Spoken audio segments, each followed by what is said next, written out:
the best, I'd say, conversion stories that happened in my mission was I was in an area called Mwanza, which is on the shores of Lake Victoria, the largest lake in Africa. And when I first got there, the work wasn't very good, let's just say. We didn't really have any true progressing investigators. We didn't really have anyone who was coming to church. And for 3 or 4 months, I would have just, cried if I would have seen someone come to church, because we just never saw any investigators come to church. And the branch was new. It had only been there for 2 years at the time. And we were working hard trying to find people, but no one wanted to come, mostly because it was a new church and people were just, afraid of anything new.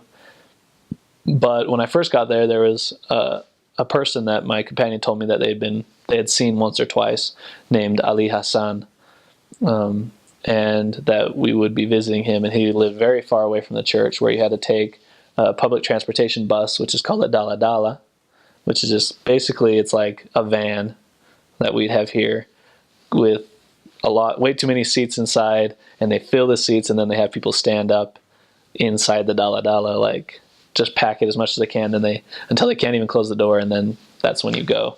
And so we'd have to get in the dala dala and ride for a while to be able to get to where Ali Hassan was staying, and then we had to hike a very steep, rocky hill to be able to get to him. And he owned a salon where him and his wife would cut women's hair and do weaves and all those things.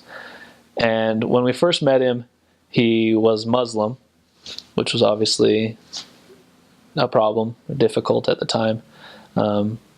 And he was good. He was starting to develop faith in Jesus Christ, and he was searching for Christianity, because he said that he used to, after going to the mosque, he would go to Christian churches and sit in the window and listen to the preacher preaching. And he had seen places in the Quran that made him believe that maybe that Jesus was the Christ. And so he was kind of seeking for that truth. And so luckily he was good friends with the Elders Quorum president who introduced us. And he had good faith, but he didn't really take it seriously. He didn't come to church. He had been to church, I think, once. And he just didn't really take it too much serious. And we taught him for a while, but it just didn't seem like he was progressing. He didn't read his Book of Mormon. He didn't, come to church. He didn't do any of those things.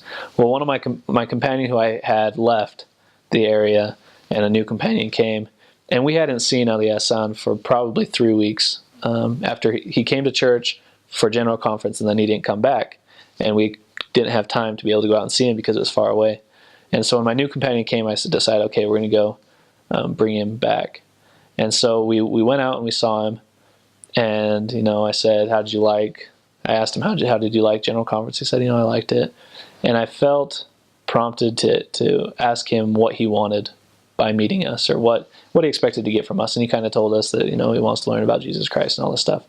And I explained to him that, we're not just here just to talk, but that we expect him to act upon our message, and that is a message of happiness that can bring happiness to his family, but he needs to be the one to take the initiative to seek after the answers, and to find out the truth of the Book of Mormon, and to read it. And I think after that week, he never missed church again. And so I was there in that area for 6 months, and he started coming to church. He was reading the Book of Mormon regularly, and he would do everything that we asked him to do, because he said that he received, after I said that, and after he had a chance to pray about it, he came to know that it was true, and that he was something that he wanted. And he completely changed. Him and his wife were so happy to finally be a part of the gospel. And his wife was a little tentative at first. She was a Christian in another church, and wasn't sure if she wanted to join or to change churches.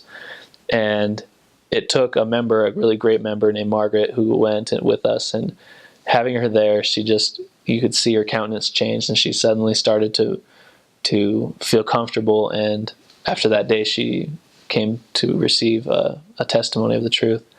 And so on my last Saturday in that area, after 6 months of trying, those two were baptized. Ali Hassan and his wife Kusiwa. They were so excited to be baptized. They, were just ecstatic. They couldn't, contain themselves. They were just smiling all the time, and they threw themselves a baptism party afterwards and invited the whole branch to their house to have some food, because they were just so happy to be finally a member of the church and to have found the true church, because Ali Hassan had been searching for that true gospel for so long after realizing that he believes in the Savior. And to be a part of that and to have worked so hard for it, because he wasn't progressing for so long, but then he finally came to know it was amazing, and it was a miracle for sure. For him, to go from Islam to Christianity was not an easy step. He was, disowned by a lot of his family, but he knew that the Book of Mormon was true and he couldn't deny it. And so he was baptized that last Saturday, and I left the next week, and he still is going strong, has callings, and is an amazing member of the church. And it's funny how the events kind of went together, and after so long trying, he finally came to know the truth, and it was truly a miracle.